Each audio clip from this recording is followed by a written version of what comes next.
আজকে আমরা একটা খুবই আকর্ষণীয় বিষয় নিয়ে কথা বলবো। টাইম ট্রাভেল কি সত্যি সম্ভব?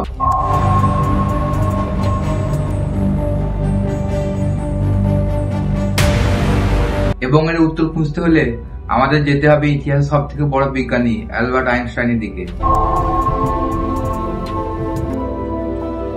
তো চলুন সহজভাবে সবকিছু বুঝে নিই।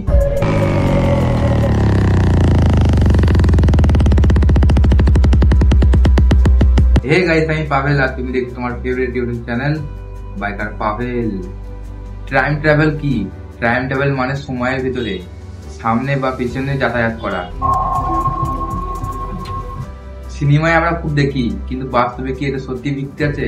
Stephen Hawking has said that yes, time travel is possible but not practical. Einstein বলেছেন সময় আসলে স্থির না, সময় আমাদের মতো একই গতিতে চলে না। এই কথাটা শুনতে অদ্ভুত মনে হলেও এটাই হলো টাইম ট্রাভেলের মূল। আইনস্টাইনের স্পেশাল রিলেটিভিটি 1905।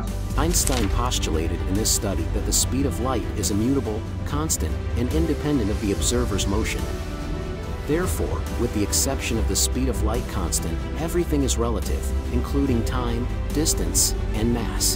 আইনস্টাইন প্রথমে একটা থিওরি দিলেন, স্পেশাল থিওরি অফ রিলেটিভিটি। এটা বড় দুটো নিয়ম আছে। নিয়ম 1, আলোর গতি সবার জন্য এক। সে যেই হোক, যত গতি চলুক, আলোর গতি কোনো সময় পরিবর্তন হয় না। নিয়ম 2, সময় ও দ্রুত পরিবর্তন। তুমি যদি খুব দ্রুত গতিতে চলো, তাহলে সময় তোমার জন্য স্লো হয়ে যাবে। এটাকে বলে টাইম ডিলেকশন। দীর্ঘ কমে যায়, এটাকে বলে লেন কন্ট্রাকশন। এই টাইম ডিলেকশন প্রমাণ করে ভবিষ্যতে যাওয়া সম্পূর্ণ বৈজ্ঞানিকভাবে সম্ভব। বাস্তব উদাহরণ, নাসার মহাকাশচারী যারা স্পেস স্টেশনে থাকে, তারা পৃথিবীতে থাকা মানুষের তুলনায় একটু ভবিষ্যতে পৌঁছে যায়। তা খুবই ছোট সময়, কিন্তু পার্থক্য তো আছে। এটাই প্রমাণ যে স্পিড বাড়লে সময় ধীরে চলে। আইনস্টাইনের general relativity 1915। Einstein formulated the general theory of relativity, explaining gravity as the curvature of space-time. এরপর আইনস্টাইন একটা আরো বড় থিওরি দিলেন, জেনারেল থিওরি অফ রিলেটিভিটি। এটা বললেন গ্র্যাভিটি আসলে স্পেস টাইমকে বাঁকায়। আমরা ভাবতাম গ্র্যাভিটি মানে টান, কিন্তু আইনস্টাইন বললেন মহাবিশ্বটা একটা কাপড়ের মতো, যেখানে ভর বেশি সেখানে কাপড় দেবে যায়, আর সেখানে সময় ধীরে চলে। এর মানে তুমি যদি কোনো ভারী গ্রহের কাছে যাও অথবা ব্ল্যাক হোলের দিকে যাও, তাহলে তোমার জন্য সময় স্লো হয়ে যাবে। এই থিওরি ওয়ার্ম হোলের ধারণা দেয়। ওয়ার্ম হোল রহস্যময় মহাজাগতিক টানেল। আইনস্টাইন এবং রোসেন মিলে বলেছেন, দুটি দূরের স্থানকে স্পেস টাইমে বাঁকিয়ে সংযুক্ত করা সম্ভব হলে এক ধরনের টানেল তৈরি হবে, যাকে বলে আইনস্টাইন রোসেন ব্রিজ বা ওয়ার্ম হোল।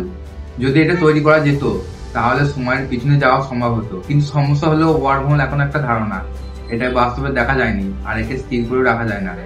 কিন্তু মাল্টিভার্স থিওরির সমাধান করতে পারে। অতীতে যাওয়া নিয়ে একটা বড় সমস্যা আছে, গ্র্যান্ডফাদার প্যারাডক্স। কিন্তু মাল্টিভার্স থিওরি বলে তুমি অতীতে গিয়ে কিছু পরিবর্তন করলে সেটা তোমার ইউনিভার্স বদলাবে না, বরং নতুন একটা ইউনিভার্স তৈরি হবে। তাহলে আর প্যারাডক্স তৈরি হবে না। এটা খুব আকর্ষণীয়, কিন্তু প্রমাণ নেই। ভবিষ্যতে যাওয়া আইনস্টাইনের ফিজিক্স দিয়ে প্রমাণিত। স্পেশাল রিলেটিভিটি, দৈর্ঘ্য গতিতে চললে সময় ধীরে চলে। গ্র্যাভিটির কারণে সময় ধীরে চলে। জেনারেল রিলেটিভিটি দিয়ে প্রমাণিত। ব্ল্যাক হোলের কাছে গেলে সময় থেমে যাওয়ার মতো ধীরে চলে যেতে পারে। এখন প্রশ্ন হলো এটা, অতীতে যাওয়া কি সম্ভব? অতীতে যাওয়া প্রায় অসম্ভব। প্যারাডক্স আর ওয়ার্ম হোল নেই। তো বন্ধুরা, এখন বলুন আপনি হলে কোথায় যেতেন, অতীতে নাকি ভবিষ্যতে? কমেন্টে বলতে ভুলবেন না। ভিডিওটা ভালো লাগলে লাইক, শেয়ার, সাবস্ক্রাইব করে রাখবেন। আবার দেখা হচ্ছে পরের ভিডিওতে।